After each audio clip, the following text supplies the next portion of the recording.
Did you sexually assault Tara Reade? No, it is not true. I'm saying unequivocally, it never happened. He greeted me, he remembered my name, and then I said, you know, here you go, Senator. I handed him the bag, and it happened very quickly. She alleges Biden pushed her up against the wall of a Senate corridor and put his hand under her clothes. He had his hands underneath my clothes, and it happened all at once.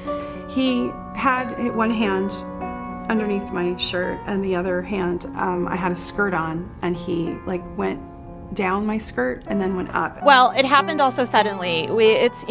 Anyone who's ever been at a rally recognizes that there is just chaos. There's a lot of energy, that everyone's running back and forth.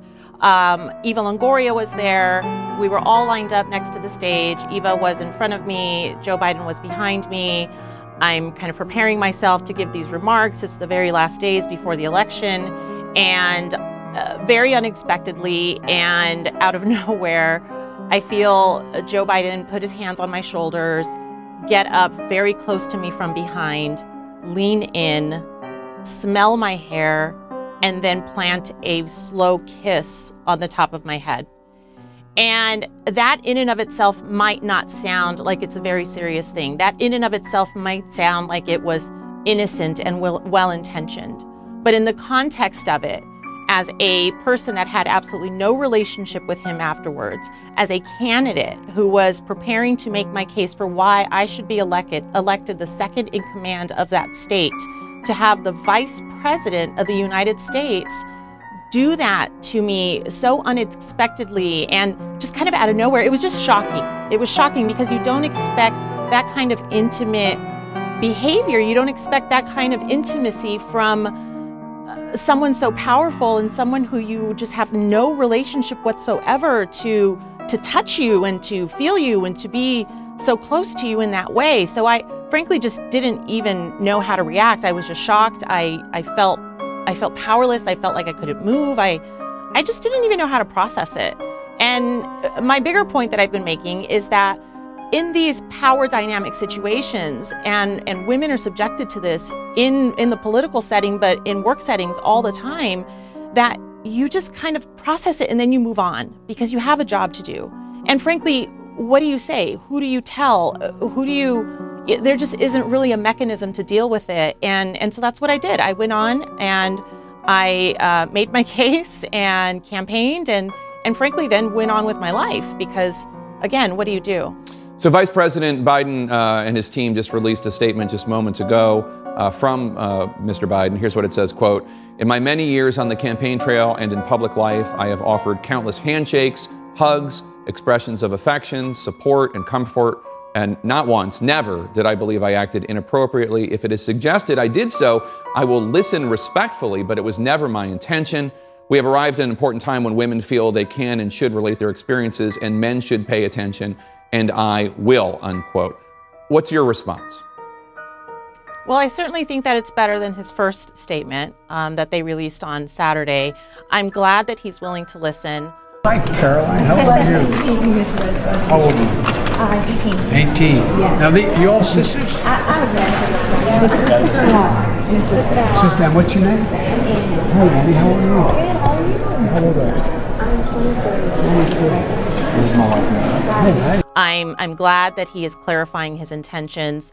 Frankly, my point was never about his intentions, and they shouldn't be about his intentions. It should be about the women on the receiving end of that behavior. And this isn't the first time, and it wasn't the only incident where he was acting inappropriately with women. If he is saying that he never believed that that was inappropriate, then frankly, I think that's a little bit of a disconnect and not being aware, a very sense of not being aware, because there has been documentation, both in photos, videos, stories that were written.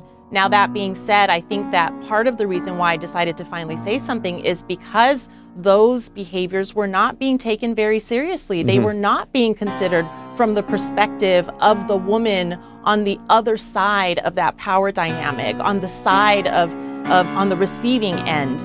And I just can't imagine that there was never a situation where someone said to him, Vice President, Mr. Vice President, you probably should stop doing that. You should probably stop touching women in that way. You should probably keep your hands to yourself. He pointed his finger at me and he said, "You're nothing to me. You're nothing." And I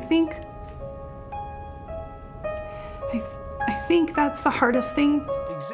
Biden has consistently denied Reed's claims, repeating his denial Thursday when asked about her new comments. In every case, the truth is what matters. And in this case, the truth is these claims are flat out false. A year ago, Reed was among several women who said Biden had touched them inappropriately in a non-sexual manner, Biden later vowing to be more respectful of people's personal space. But in March, for the first time publicly, Reed came forward with her assault claim. She also said she had filed a complaint with the Senate that did not mention assault. No complaint has been found. I was absolutely convinced from the outset, as I am now, by the way, that if we force the American people to take a close look at the face of violence, the face of domestic violence, to look into the eyes of the women who were abused in every social strata, every income level, doctors as brutal as plumbers, football players as brutal as professors. No distinction. If they had to look in the eye of, as my father would say, the most terrible sin one could commit is the abuse of power. And the cardinal sin among all of those was to raise your hand to a woman or to someone physically weaker than you.